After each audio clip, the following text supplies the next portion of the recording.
ಭಿಕ್ಷುಗಾರನಿದ್ದ, ಭಿಕ್ಷೆ ತಗೊಳ್ತಾ ಇದ್ದ. ಸೊ ಅವನು ಡೈಲಿ ಅವನ ರೈಲ್ವೆ ಸ್ಟೇಷನ್ ಕುತ್ಕೊಂಡು ಭಿಕ್ಷೆ ತಗೊಳ್ಳೋದೇ ಅವ್ನ ವಾಡಿಕೆಯಾಗಿ ಇಟ್ಕೊಂಡಿದ್ದಾನೆ. ಒಂದು ದಿವಸ ಏನ್ ಮಾಡಿದ್ರು, ಒಂದು ಬಿಸ್ನೆಸ್ ಮ್ಯಾನ್ ಬಂದು ಅವನು ಎಲ್ಲಾ ಕಡೆ ಭಿಕ್ಷೆ ಕೇಳ್ತಾ ಇದ್ದ. ಬಿಸ್ನೆಸ್ ಮ್ಯಾನ್ ಬಂದಾಗ ಅವನ ಹತ್ರ ಭಿಕ್ಷೆ ಕೇಳಿದ. ಬಿಸ್ನೆಸ್ ಮ್ಯಾನ್ ಅವನು ನೋಡಿ ಹೇಳಿದ್ರು, ನೋಡಪ್ಪ, ನಾನು ಎಲ್ಲರಿಗೆಲ್ಲ ನಾನು ಸುಮ್ಮನೆ ನಾನು ಕೊಡಲ್ಲ, ನಾನು ಬಿಸ್ನೆಸ್ ಮ್ಯಾನ್, ನಿನಗೆ ನಾನು ಒಂದು 5 ರೂಪಾಯಿ ಹಾಕ್ತೀನಿ ಅಂದ್ರೆ ನೀನೇನ್ ನನಗೆ ಮಾಡ್ತೀಯ ಅಂತ ಕೇಳಿದ್ರು.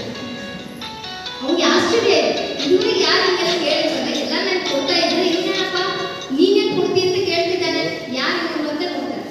ನೋಡಪ್ಪ, ನಾನು ಬಿಸ್ನೆಸ್ ಮ್ಯಾನ್, ನಾನು ಯಾವ್ದಾದ್ರು ಮಾಡ್ಬೇಕಾದ್ರೆ ನನಗೆ ಏನಾದ್ರು ಒಂದು ಕೊಡ್ಬೇಕಾಗ್ತದೆ, ಹಾಗಾಗಿ ನೀನೇನೋ ಕೊಡ್ತೀನಿ ಅಂತ ಹೇಳಿದ್ರೆ ನಾನು ನಿಮಗೆ ಕೊಡ್ತೀನಿ ಅಂತ ಹೇಳಿದೆ. ಇವನಿಗೆ ಸ್ವಲ್ಪ ಒಂಥರ ಆಯ್ತು ಅಂತ ಹೊರಟು ಹೋದ್ರು. ಅವನು ರಾತ್ರಿ ಎಲ್ಲ ಅವನಿಗೆ ಮಲಗಕ್ಕೆ ಆಗಿಲ್ಲ, ಯಾಕಂದ್ರೆ ಯಾರು ಈ ಪ್ರಶ್ನೆ ಅವನಿಗೆ ಕೇಳಿಲ್ಲ. ಯಾಕಂದ್ರೆ ಇಡೀ ಜೀವನದಲ್ಲಿ ಅವನು ಬೇರೆಯವ್ರಿಗೆ ಕೈ ಚಾಚವನು ಅಭ್ಯಾಸ ಆಗಿರುತ್ತೆ, ಆದ್ರೆ ಇದುವರೆಗೆ ಒಂದು ಪೈಸೆ ಆಗಲಿ, ಒಂದು ರೂಪಾಯಿ ಆಗಲಿ, ಒಂದು ವಿಷಯ ಆಗಲಿ ಬೇರೆಯವ್ರಿಗೆ ಕೊಟ್ಟೇ ಇಲ್ಲ. ಕೊಡಬಹುದು ನನ್ನ ಕೈಯಿಂದ ಅಂತ ಒಂದು ನೆನಪು ಅವನಿಗೆ ಬಂದಿಲ್ಲ.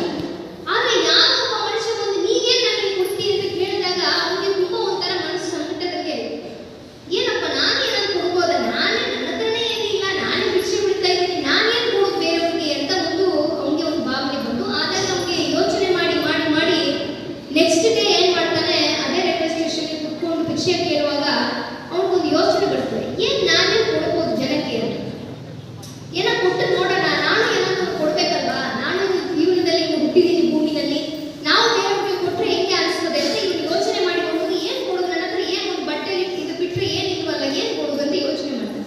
ಅಕ್ಕಪಕ್ಕದಲ್ಲಿ ನೋಡಿದಾಗ ಒಂದು ರೈಲ್ವೆ ಸ್ಟೇಷನ್ ಮುಂದುಗಡೆ ಒಂದು ತೋಟದಲ್ಲಿ ಹೂವು ಎಲ್ಲ ಕೂಡ ಬೆಳೆಸಿದ್ದಾರೆ, ಎಲ್ಲ ಹೂವು ಬೆಳೆಸಿದ್ದಾರೆ, ಕಲರ್ ಕಲರ್ ಹೂವುಗಳೆಲ್ಲ ಇದ್ದಾವೆ. ಅದನ್ನು ಹೋಗಿ ನೋಡ್ತಾನೆ, ಸರಿ ಆಯ್ತು, ಇದು ಹೂ ಇದೆ, ಯಾರಾದ್ರೂ ನಮಗೆ ಭಿಕ್ಷೆ ಮಾಡಿದ್ರೆ ಅದಕ್ಕೆ ಪರವಾಗಿ ಒಂದು ಹೂವನ್ನು ಕೊಡ್ಬೋದಲ್ವಾ ಅಂತ ಅವನಿಗೆ ಯೋಚನೆ ಬರ್ತದೆ.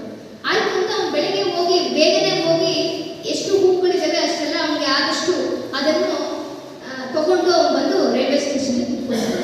ಜನ ಬಂದು ಭಿಕ್ಷೆ ಕೊಡ್ತಾರೆ, ಇವನು ಅದಕ್ಕೆ ಪರವಾಗಿ ಒಂದು ಹೂ ಕೊಡ್ತಾನೆ. ಜನಕ್ಕೆ ಆಶ್ಚರ್ಯ ಆಗಿದೆ, ಏನಪ್ಪ ಒಂದು ಭಿಕ್ಷೆಗಾರ ನಮಗೆ ದುಡ್ಡು ಕೊಟ್ರೆ ನಮಗೆ ಹೂ ಕೊಡ್ತಾನೆ ಅಂತ.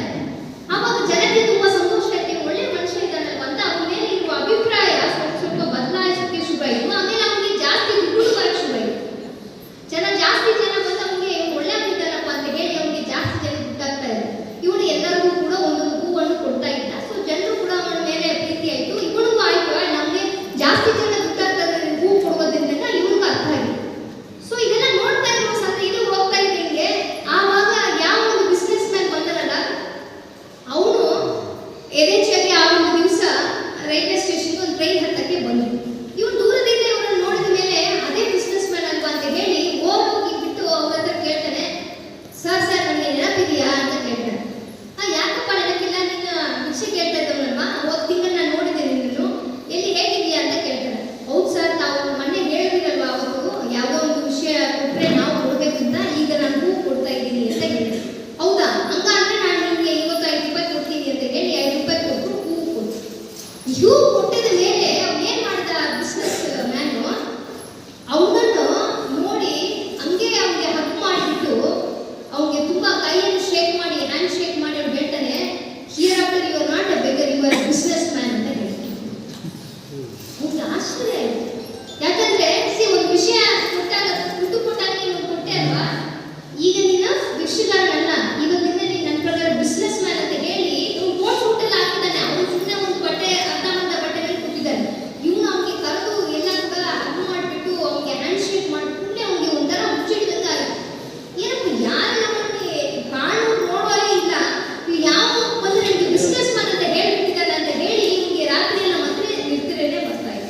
ಇವನು ಏನ್ ಮಾಡಿದಾನೆ ಗೊತ್ತಾ, ಇವನು ಹೋಗಿ ಒಂದು ಕಡೆ ರೈಲ್ವೆ ಸ್ಟೇಷನ್ ದೂರದಲ್ಲಿ ಹೋಗಿ ಅವನು ಏನು ಶಾಗಿ ಹಾಕ್ತಾನೆಲ್ಲ ತೆಗೆದಾಕ್ಬಿಟ್ಟು ಅವನು ತುಂಬಾ ಗಟ್ಟಿಯಾಗಿ ಓಪನ್ ಆಗಿ ಹೇಳ್ತಾನೆ, I am not A beggar, I am A business man ಅಂತ ಹೇಳಿ ಅವನು ತುಂಬಾ ಖುಷಿಯಿಂದ ಅವನಿಗೆ ಅವನೇ ಹೇಳ್ಕೊಂತ ಇದ್ದಾನೆ. ಇದು ಹೇಳಿದ ಮೇಲೆ ಅವನಿಗೆ ಒಂದು ಯೋಚನೆ ಬಂತಂದ್ರೆ, ಇನ್ನು ಮುಂದೆ ನಾವು ಈ ತರ ಇರಬಾರದು, ನಮ್ಮನ್ನ ಒಂದು ಬಿಸ್ನೆಸ್ ಮ್ಯಾನ್ ಅಂತ ಹೇಳ್ಬಿಟ್ಟಿದ್ದಾರೆ, ನಾವು ಎಲ್ಲೋ ಒಂದು ಬದುಕಕ್ಕೆ ನಮ್ಗೆ ಒಂದು ದಾರಿ ಇದೆ ಅಂತ ಹೇಳ್ಬಿಟ್ಟು ಅವತ್ತಿಂದ ಏನ್ ಮಾಡೋಣ ಅಂತ ಯೋಚನೆ ಮಾಡಿದಾನೆ.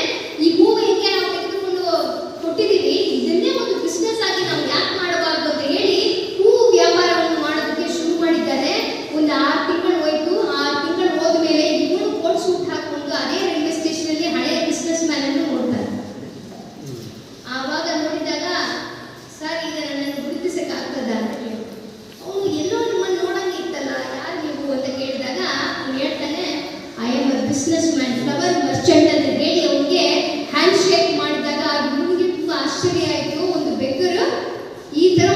ಬಿಸ್ನೆಸ್ ಮ್ಯಾನ್ ಆಗಿ ಹಿಂಗೆ ಆಗಿದ್ದಾರೆ ಅಂತ. ಅವಾಗ ಅವ್ನು ಹೇಳ್ತಾನೆ, ಸರ್ ಇದಕ್ಕೆಲ್ಲ ಕಾರಣ ನೀವೇ.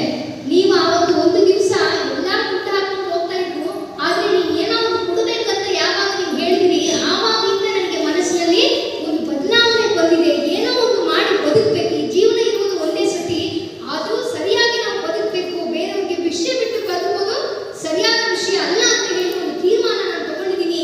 ಇವತ್ತು ನಿಮ್ಮ ಜೊತೆಗೆ ನಿಮ್ಮ ಥರನೇ ನಾನು ಸ್ಪೋರ್ಟ್ಸ್ ಸೂಟ್ ಹಾಕೊಂಡು ಇವತ್ತು ಬಿಸ್ನೆಸ್ ಮ್ಯಾನ್ ಆಗ್ಬಿಟ್ಟಿದ್ದೀನಿ ಸರ್. ಇನ್ನೂ ನಾನು ಜೀವನದಲ್ಲಿ ಬೆಳೀತೀನಿ